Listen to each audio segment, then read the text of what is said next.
So there seem to be some exciting things going on. Are there certain innovations that you're really excited about? At the end of the day, a lot of the technology that we're talking about, innovation's a big buzzword right now in the field, but a lot of the technology that we're considering innovative is not all that new. And I don't think it has to be. I think that it's stuff that's been around for a long time, and it's more about reallocating some of those technologies to areas where they might not have been used before. One thing that we're very keen on doing as an organization is not just developing solutions to climate change adaptation, but really providing communities with the capacity to adapt themselves and find their own solutions. In Jamaica, we have a USAID program called Ja-Reeach. And through that project, we've been piloting a new training module called CEDAR, which is Communities Engaged to Drive Adaptation Response, which is really a participatory approach to educating communities in areas that are at high risk of impacts of climate change, and what those are going to look like on a day-to-day level within their communities.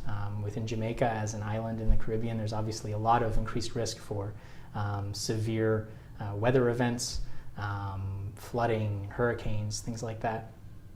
So we've been working with communities there to increase their understanding of these broader weather patterns, their understanding of the implications at the local level, and help them develop community action plans to specifically bolster their own resiliency to those impacts. But it's definitely a challenge, and is not as simple as asking a farmer to grow something else, or telling him that one thing is going to end up being a better alternative.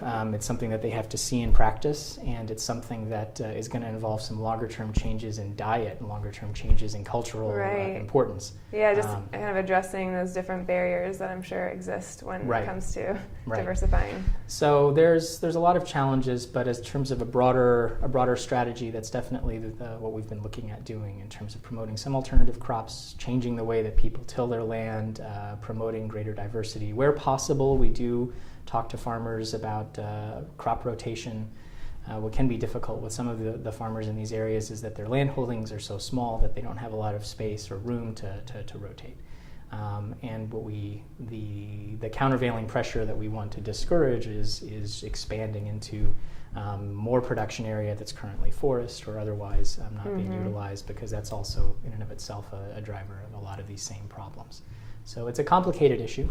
The good news is that a lot of the solutions in terms of mitigation of the effects of climate change are the same solutions that you'll have to reduce increasing greenhouse gas emissions from agricultural production.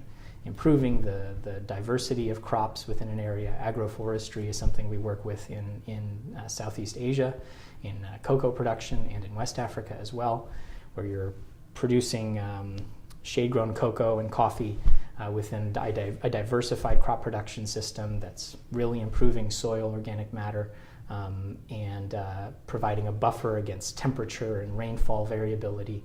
So these are strategies that we've looked at to both mitigate the effects of climate change, but that are also mitigating agriculture's impact on the climate as well. So it can be a win-win, I guess, if you can combine the two. Yeah, and there are definitely lots of strategies that are win-win.